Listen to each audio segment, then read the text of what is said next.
পুরনো দলেই আবার ফিরে গেলেন মৌসাম বেনজির নূর। তৃণমূলের রাজ্যসভার সাংসদ পদ ছেড়ে কংগ্রেসের দিল্লির সদর কার্যালয়ে যোগদান করেন মালদহের বরকত গনি সাহেবের কোতোয়ালি ভবনের অন্যতম মুখ মৌসাম। দলের প্রতি অভিমান, একরাশ ক্ষোভ এবং দলের সঙ্গে ক্রমশ দূরত্ব কমে আসায় তৃণমূল ছেড়েছেন মৌসাম বলে জানিয়েছেন। মৌসামের রাজনীতিতে প্রবেশ 2008 সালে। তার মা রুবি নূর, যিনি তৎকালীন কংগ্রেস দলের বিধায়ক ছিলেন, তার মৃত্যুর পর মৌসাম বেনজির নূর রাজনীতিতে প্রবেশ করেন। 2009 সালের গোড়ার দিকে তিনি একই আসন থেকে বিধানসভায় নির্বাচিত হন। এই বছরই মালদহের উত্তর মালদা লোকসভা কেন্দ্র কংগ্রেসের প্রতীকে লড়াই করে জয়লাভ করে সাংসদ নির্বাচিত হন। 2019 সাল পর্যন্ত সাংসদ ছিলেন তিনি। এরপর কংগ্রেসের সাংসদ থাকাকালীনই মৌসাম শাসক দল তৃণমূল কংগ্রেসে যোগদান করেন। তাকে মালদা জেলা তৃণমূল কংগ্রেসের সভাপতি করা হয়।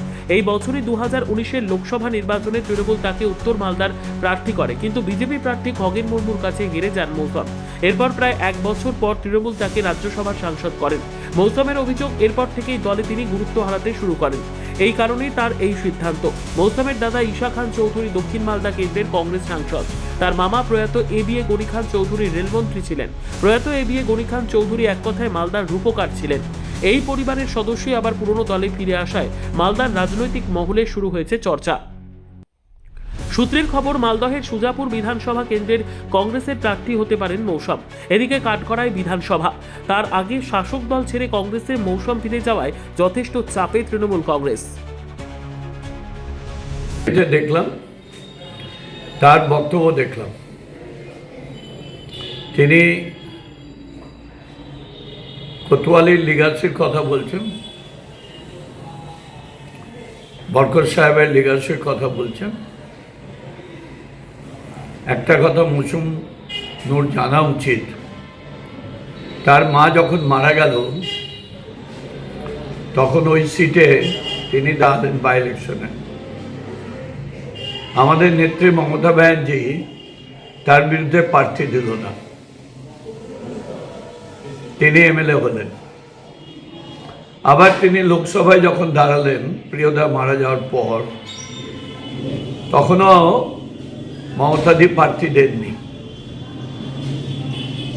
পরে মমতাদি যখন তৃণমূল কংগ্রেসে ওকে নিল, শুভেন্দুর হাত ধরে সে তৃণমূল কংগ্রেসে এসেছিল।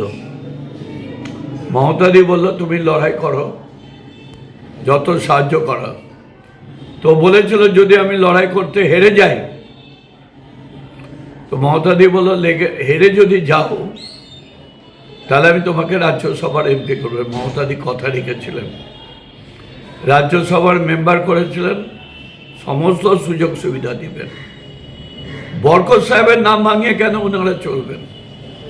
নিজের নাম ভাঙান। কিছু করেছি আমরা মমতাদির আশীর্বাদ নিয়ে।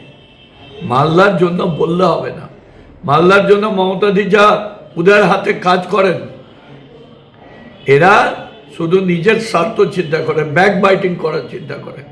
কি বলবেন? এটাই তো ভবিতব্য, কারণ এটা সবাই জানতো এই তৃণমূল দল বেশি দিন থাকবে না। তৃণমূল দলের যে পতন শুরু হয়েছে এটা তার প্রমাণ। দিকে দিকে এক সময় থেকে কংগ্রেস থেকে যাওয়া সেই সব মানুষগুলো আবার কংগ্রেসে ফিরছে। কংগ্রেসের যে হাওয়া তৈরি হয়েছে, মানুষ কংগ্রেসকে চাইছে। দেশের পরিস্থিতি, রাজ্যের পরিস্থিতি ভয়াবহ। কংগ্রেস ছাড়া মানুষ ভালো থাকতে পারে না, মানুষ শান্তিতে থাকতে পারে না, সেটা মানুষ বুঝতে পেরেছে। এবং যারা এইভাবে কংগ্রেস ছেড়ে গেছিল একটা সময়, তারা কিন্তু ফিরতে শুরু করেছে। এটা থেকে প্রমাণ হচ্ছে যে আগামী দিন কংগ্রেস আবার স্বমহিমায় ফিরবে। ব্যুরো রিপোর্ট, উত্তর বাংলা সংবাদ।